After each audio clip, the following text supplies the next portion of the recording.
네, 다음은 송선기 부장, 대한민국 지도사 협의회 부장님께서 줌으로 접속하시는 거죠?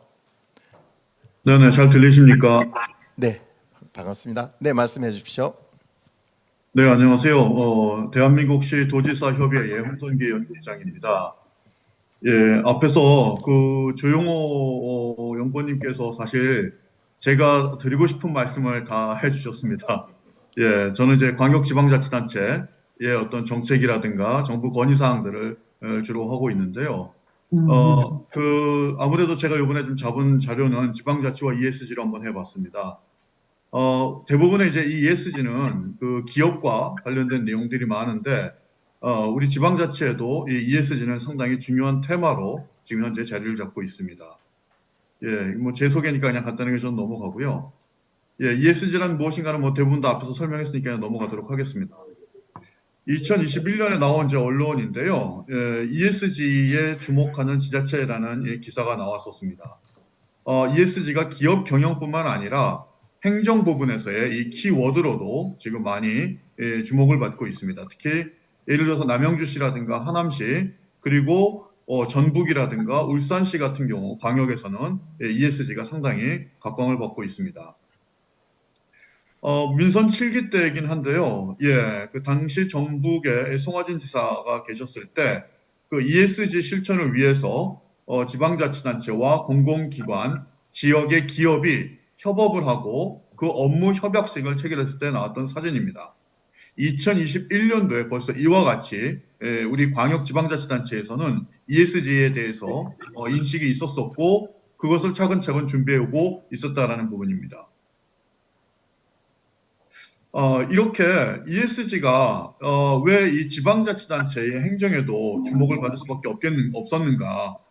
예, 우리가 아시다시피 이 기업에 가지고 있는 개별적인 역량으로는 이 경제적, 사회적 가치를 창출하는 데 한계가 있습니다. 반면에 지방정부가 ESG 행정을 강조하게 되면 예를 들어서 양극화 해소라든가 사회적 약자 지원이라든가 환경 문제 해선 등 사회적 가치 창출에 보다 더 지속적인 효과를 견인할 수가 있습니다. 특히 다들 아시겠지만 이 환경을 중심으로 ESG 행정을 강조하는 지방자치단체가 상당수 늘고 있습니다. 그러면 이 지방정부에서는 ESG 도입을 어떻게 바라보고 있는가? 크게 두 가지 관점에서 바라보고 있습니다. 첫 번째는 지자체에서 자체 사업을 할 때 평가 지표로서 이 ESG를 갖다가 활용한다는 겁니다. 두 번째는 지역에서 사업을 하는 기업을 지원하는 과정에서 이 ESG 지표를 갖다가 활용한다는 겁니다. 구체적으로 한번 보도록 하겠습니다.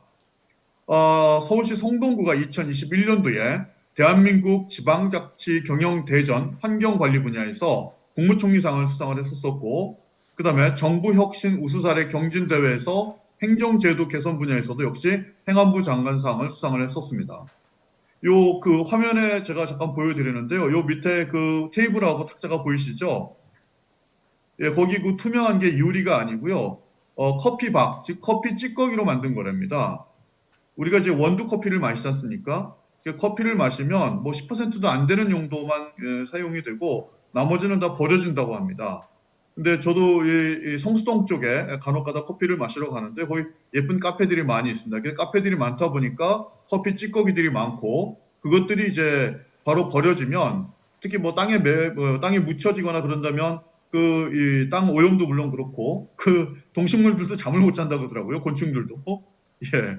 그래서 그 찌꺼기들을 갖다가 활용을 해서 이와 같이 그 탁자에 테이블 위에 이제 유리를 대체하는 그런 재료로 쓴다거나 그다음에 의자로 이제 활용하는 이런 것들을 이제 확인할 수가 있었습니다. 상당히 좋은 아이디어라고 볼 수가 있고요. 이와 같이 서울 성동구는 지속 가능한 도시 비전의 청사진으로서 ESG 행정을 강조를 했습니다. 특히 이 환경 영역에서 생활 쓰레기를 매년 7%씩 줄여가지고 2027년도까지는 50% 이하로 감축하겠다. 그리고 혁신 기술을 기반으로 한 재활용 사업을 하겠다. 또 친환경 자동차 이용을 확대하겠다. 그렇게 하면서 탄소 중립 선도 도시에 앞장을 서겠다라는 계획을 발표를 했었고요. 사회 분야에서는 스마트 돌봄 서비스라든가 노인 주치 사업 같은 것들을 발표를 했었고, 그다음에 거버넌스 부분에서는 민관 협력 활성화라든가 마을 공동체 활성화 등 이런 부분들을 이제 제시를 했었습니다. 그래서 이런 부분을 갖다가 높게 평가를 받아서 위에서 말씀드린 그러한 국무총리상과 행안부 장관상을 수상한 경험이 있습니다. 광역으로 가면요, 지방자치단체, 광역지방자치단체에서 특히 경기도 같은 경우는 ES 가치를 창출하는 기업을 지원하는 그런 정책을 마련을 했습니다. 착한 기업을 심사를 하고 3년간 이를 인증할 수 있는 착한 기업 현판이라든가 인증서라든가 착한 기업 상표 사용권을 갖다가 수령할 수 있게 한다거나 또는 마케팅이라든가 경영 컨설팅 등을 위해서 이 판로 개척비 등 총 3년간 총 2천만 원 정도를 지원할 계획입니다. 즉 ESG 가치를 창출하는 기업을 다각도로 지원하겠다는 것이 경기도의 구상입니다. 부산시 같은 경우도 국내 지방자치단체에서 최초로 ESG 우수 기업 인증 제도를 실시를 했습니다. 그래서 이 인력이라든가 비용 등의 이제 어려움을 겪고 있는 지역의 중소 벤처 기업이 성공적인 ESG 경영을 도입할 수 있도록 이런 기업들을 추천하고 발굴을 하고 그다음에 교육, 컨설팅 지원 등 이런 것들을 같이 하고자 하는 그런 계획을 마련을 하고 있습니다. 이와 같이 지방자치단체, 기초건, 광역이건 앞에서 우리 조영호 연구원님께서 말씀하셨던 것처럼 지방자치단체가 나름대로는 조금씩 준비를 해가고 있다는 겁니다. 실제로 특히 광역지방자치단체 같은 경우는 ESG의 평가를 이미 받은 바가 있습니다. 그 행복경제연구소라고 하는 연구소에서 2021년 7월에 평가를 했는데요. 안타깝게도 종합평점에서 S등급을 받은 광역지방자치단체는 없었습니다. 다만 1위가 세종특별자치시가 1위를 했었고 2위는 광주광역시가 2위를 했었습니다. 그 외에 경남, 전남, 경북, 울산, 대전, 경기 이런 식으로 쭉 나가고 아무래도 뭐 서울이라든가 강원도가 조금 좀 등수에는 좀 많이 좀 못 미치는 그런 상황을 좀 확인할 수가 있습니다. 요 기준들이 그러면 무엇인가로 봤었었는데 이 환경과 관련돼서는 요 한번 보시죠. 단체장의 의지, 그다음에 기후변화 대응, 폐기물 관리, 친환경, 그다음에 정보합동 평가 이런 것들이 있고요. 그다음에 S와 관련돼서는 역시 단체장의 의지가 들어가고 보건, 안전, 주거, 고용, 노동, 사회복지 이런 것들이 들어갑니다. 그다음에 거버넌스 같은 경우도 당연히 단체장의 공약이라든가 재정 건전도, 주민이라든가 여성 참여, 대평가 이런 것들이 되어 있습니다. 그러니까 무슨 얘기냐면 특히 광역지방자치단체에 있어서 ES 평가 지표 중에 상당히 중요한 지표 중에 하나가 바로 지방자치단체장의 의의라든가 공약, 의지라든가 공약 같은 것들이 된다는 부분입니다.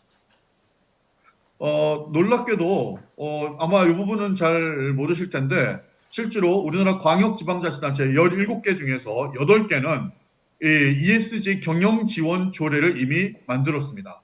대부분 2021년도 또는 2022년도에 대부분 경영 지원 조례를 만들어서 어느 정도는 준비를 하고 있고 기초지방자치단체에서도 역시 마찬가지로 몇몇 기초단체에서도 이와 같은 조례를 갖다가 현재 제정해서 시행 중에 있습니다.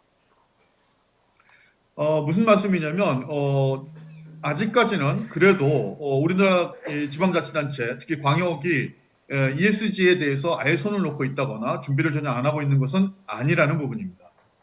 저는 독일서 공부를 했는데요. 그래서 혹시 독일 자료는 어떤가 한번 찾아봤습니다. 보니까 독일 지방자치단체는 뭐 다들 아시겠지만 워낙에 잘 발달돼 있고 상당히 앞선 나라로 되어 있지만 그럼에도 불구하고 이 지속 가능성과 관련된 논의라든가 친환경적인 논의는 많지만 ESG라는 단어가 직접적으로 명시되어 있는 조례라든가 이런 어떤 정책이라든가 이런 것들은 아직 확인하지는 못했습니다. 뭐 어떤 평가가 내릴 수 있을지는 모르겠는데요. 그래서 저는 오히려 이 ESG에 대한 논의는 국내가 조금 더 활발한 것은 아닌가라는 생각을 한번 해보게 됐습니다. 제가 오늘 이제 많이 오신 여러 전문가 선생님들께 뭐 약간의 뭐 정보 아닌 정보를 좀 드리고 싶은 것 중에 하나가 바로 이 부분입니다. 앞에서도 말씀드린 것처럼 ESG 평가에서 두 번째로 좋은 평가를 받았던 것이 광주광역시입니다. 세종시 같은 경우는 이 지원 조례가 없는데요. 그래서 광주광역시 조례를 한번 제가 가지고 왔었는데 보니까 이 위원회 설치가 이 지원 조례에 있고 대부분 조례에서도 역시 마찬가지로 이 위원회가 곧 설치될 것으로 보여집니다.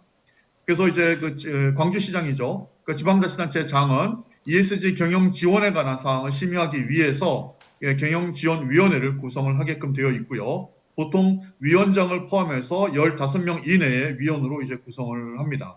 물론 이제 당연직 위원이 있고 이제 또 위촉직 위원이 있고 위촉직 위원은 아무래도 이와 관련된 학식이라든가 경험이 풍부한 사람분들이 될 가능성이 크고요. 임기는 보통 2년 한 차례 연임할 수 있고 이 정도 준비를 하고 있습니다.